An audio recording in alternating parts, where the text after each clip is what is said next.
আপনার বর্তমান সম্পর্কে জ্ঞান নাই বলেই বর্তমানকে আপনার ভবিষ্যৎ মনে হয়। বর্তমান সম্পর্কে আপনি অজ্ঞ বলেই বর্তমানের জ্ঞানটাকে আপনার কাছে ভবিষ্যৎ মনে হচ্ছে। বর্তমান সম্পর্কে জ্ঞান অর্জন করেন, দেখবেন সঠিক বুঝতে পারবেন। আর সামনে যে নিউক্লিয়ার যুদ্ধ হতে যাচ্ছে, আল্লাহু আলাম কবে হবে, এবং এটা হইলে যে কি হবে পৃথিবীর অবস্থা আল্লাহই ভালো জানে। এমন নিউক্লিয়ার ওয়েপন্স আছে যেটা আসমানে যদি বিস্ফোরণ ঘটানো হয় তাহলে ওই দেশের সমস্ত ইলেকট্রনিক জিনিসগুলো নষ্ট হয়ে যাবে। বুঝতে পারেন না এই কথা? বোম মারতে হবে না পৃথিবীতে, মাটিতে বোমটা মারতে হবে না, আসমানে বিস্ফোরণ করে দিবে, তাতে আপনার পুরো দেশের যত ইলেকট্রনিক ডিভাইস আছে সব ড্যামেজ। এটা এই যুগ। ওই হিরোশিমা নাগাসাকির কথা মনে আছে? কি হয়েছিল ওখানে বলেন? দুইটা বোম ফেলা হয়েছিল, পারমাণবিক বোমা। কে ফেলেছিল? আচ্ছা, ওই বন্ধুটার নাম কি? হ্যাঁ, এই তো জানেন, লিটল বয় আর ব্যাটম্যান। ওই দুইটা বোম পড়ে যে কোটি কোটি মানুষ মারা গেল, এখন পর্যন্ত জাপানের মানুষ তার তেজস্ক্রিয়তায় ভোগে। এখনকার পারমাণবিক ওয়েপন্সগুলো তার চেয়ে অনেক অনেক অনেক বেশি শক্তিশালী, হাজার লক্ষ গুণ বেশি শক্তিশালী হতে পারে। রাশিয়ার কাছে এমন সুপারসনিক মিসাইলস আছে, নিউক্লিয়ার মিসাইলস, যেগুলো শব্দের গতিবেগের চাইতেও 10 গুণ বেশি যেতে পারে। শব্দের গতিবেগ কত হার্টজ বলো? তোমার সায়েন্সে পড়ো নাই? তো এই শব্দের গতিবেগের চাইতেও 10 গুণ 20 গুণ বেশি যেতে পারবে কি একটা মিসাইল। মানে মিসাইল আবার আকাশ প্রতিরক্ষা ব্যবস্থা বলে একটা কথা আছে। আকাশ প্রতিরক্ষা ব্যবস্থায় ওই মিসাইলগুলোকে ডিফেন্ড করে দেওয়া যায়, ধ্বংস করে দেওয়া যায় আকাশেই।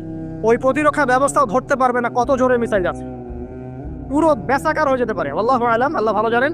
তবে এটা সময়ের ব্যাপার মাত্র যে বিশ্ব একটা ভয়ঙ্কর প্রলয়কারী কিছু একটা হতে যাচ্ছে। আমি বলবো যে ভবিষ্যৎবাণী করে বেড়াচ্ছে। ভবিষ্যৎবাণী করি নাই, আপনার বর্তমান সম্পর্কে জ্ঞান নাই বলেই বর্তমানকে আপনার ভবিষ্যৎ মনে হয়।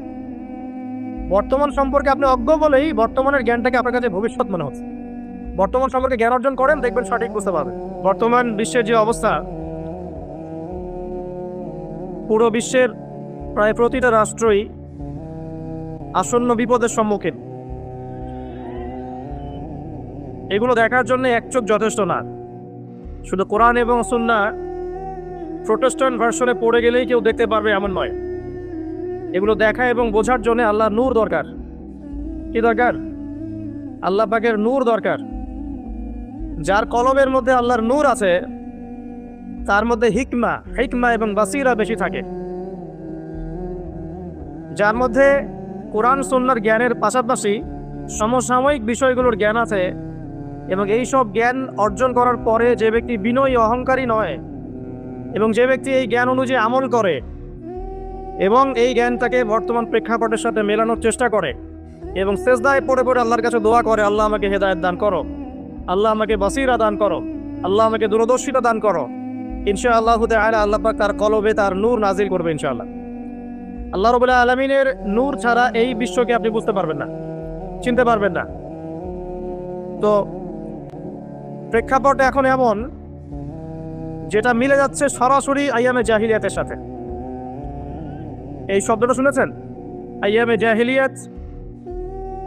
আমরা সাধারণত বলি যে নবী সাল্লাল্লাহু আলাইহি ওয়াসাল্লামের নবুয়তের আগের যে যুগটা ছিল ওই যুগটাকে সাধারণত আইয়ামে জাহিলিয়াহ বলা হয়, মানে অন্ধকারাচ্ছন্ন যুগ বলা হয়, তাই তো? কেন বলা হয়? এটা কি ভালো প্রশ্ন না? কি কারণে ওই সমাজের মানুষগুলোকে আমরা জাহেল বলি? জাহেলকে, যে ব্যক্তি জানে না সে যেমন জাহেল, সত্য আসার পরে প্রত্যাখ্যান করে সেও তো জাহেল নাকি? এবং সত্যের অনুকূলে যে আমল করে না, সত্যকে পাশ কাটিয়ে চলে যায়, সে কি জাহেল নয়? জাহেলিয়াহ মানে কি? যারা জাহেলি কাজ করত তারা জাহেলিয়াতের মধ্যে ছিল। যারা জাহেলি মূর্খতাপূর্ণ কাজ করত তারা জাহেলিয়াতের মধ্যে ছিল। এখন এই যুগেও এসে যদি আমরা এই জ্ঞানের বিপ্লব আমরা যে বলি, এই বিশ্বেও যদি আমরা জাহেলের মতো কাজ করি, আমরাও জাহেলিয়াতের মধ্যেই আছি। কথা কি বুঝতে পারছেন? আচ্ছা, একটা প্রশ্ন করলাম, বলেন আইয়ামে জাহেলিয়াতকে কেন জাহিলি যুগ বলা হয়? বলেন। দাওয়াতের কাজ বন্ধ ছিল, একজন বলেছে। আপনি বলেন। বলেন। বর্বরতা ছিল। আর কি ছিল? মেয়ের সন্তানকে পুঁতে ফেলা হতো। আর কি ছিল? মূর্খতা। আর কি? মূর্তি পূজা করা। আচ্ছা, মাশাআল্লাহ, আপনারা পড়াশোনা করেন বুঝতে পারছি, আলহামদুলিল্লাহ। আমি দোয়া করি আল্লাহ পাক আপনাদের জ্ঞান বাড়িয়ে দিক। এই যুগে জ্ঞান ছাড়া চলা যাবে না। এই যুগটা অজ্ঞ থেকে চলার যুগ নয়, জ্ঞান অর্জন করতেই হবে। আর এই জ্ঞান অর্জন শুধু এককেন্দ্রিক করলে চলবে না, আপনাকে বহুমুখী শিক্ষায় শিক্ষিত হতেই হবে। অন্যথায় আপনি ওই যে বললাম আল্লাহর নূর, যেটা দিয়ে আপনি এখন বিশ্বকে দেখবেন, এটা অর্জন করতে পারবেন না। আরেকটা কথা বলে রাখি, অনেক ডিগ্রি সার্টিফিকেট অর্জন করার পরেও যদি মনের মধ্যে হিংসা আর অহংকার আর গীবত মোহাম্মদের সংস্কৃতি না যায়, ওই নোংরা কলবেও আল্লাহর নূর নাজিল হয় না। কথা বুঝতে পারছি না? অনেক ডিগ্রি সার্টিফিকেট অর্জন করেছেন, তো মনের মধ্যে থেকে এখনো হিংসাই যায় নাই, এখনো গীবত মোহাম্মদের সমালোচনার সংস্কৃতি বর্জন করতে পারেন নাই, এখনো খোলা মনে সবাইকে ভাই মনে করতে পারছেন না। সংকীর্ণ মন আর ছোট মন নিয়ে ছোট লোকের মতো আপনি চলাফেরা করেন, এই মন নিয়ে চললে আল্লাহর নূর নাজিল হবে না। আল্লাহর নূর পেতে হলে মনটা প্রশস্ত হতে হবে, নিরহংকারপূর্ণ হতে হবে, কারো প্রতি হিংসা নাই, কারো প্রতি বিদ্বেষ নাই, কেউ আমার শত্রু না, মুসলিম ভাইরা সবাই আমার ভাই।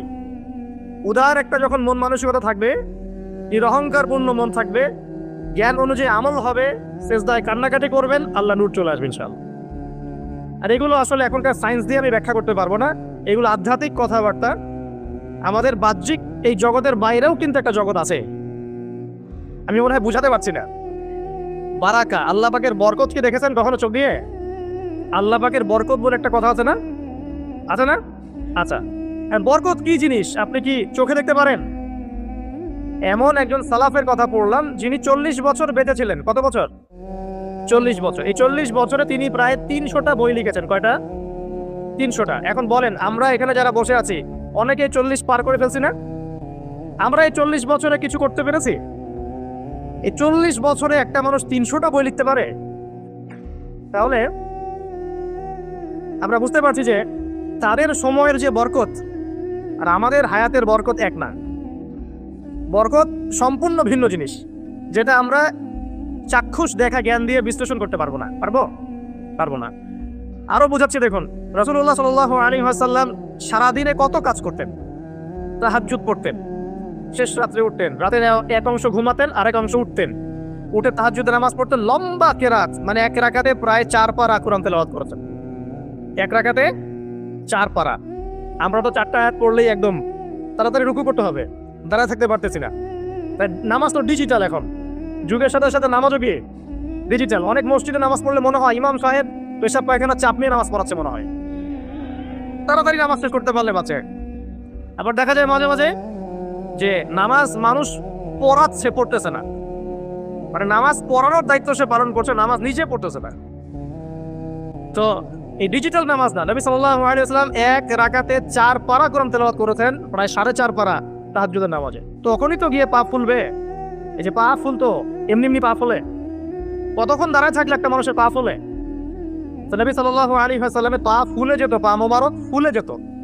লম্বা সালাত পড়তেন, সালাতের পরে আবার কিছুক্ষণ ডান কাতে শুয়ে থাকতেন সুন্নত পড়ে। বেলাল রাদিয়াল্লাহু আনহু এসে ডাক দিতেন, তিনি গিয়ে মসজিদ নববীতে নামাজ পড়াতেন। ফজরের নামাজও হতো লম্বা, কেরাত হতো লম্বা।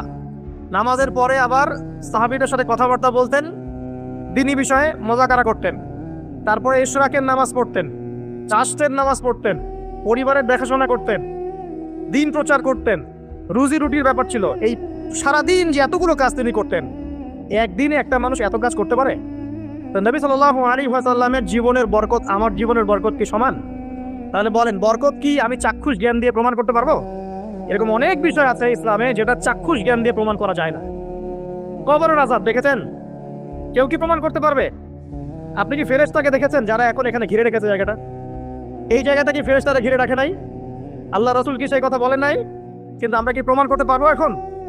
আপনি চাক্ষুষ জ্ঞান দিয়ে পারবেন না। কবরের আযাব প্রমাণ করতে পারবেন না। স্বপ্ন মাঝে মাঝে দেখেন, সত্য হয় কি হয় না? মুমিনের স্বপ্ন সত্যি হবে কি হবে না? আখিরুজ জামানে মুমিনের স্বপ্ন বেশি বেশি সত্য হবে। তো সত্য স্বপ্নের কি ব্যাখ্যা দিবেন? কোনো ব্যাখ্যা নাই। আপনি কি জান্নাত জাহান্নাম দেখেছেন? দেখেন নাই। মিজান পুলসিরাত দেখেছেন? রূহ, আপনার শরীরে একটা রূহ আছে, আত্মা, এটা কি দেখেছেন?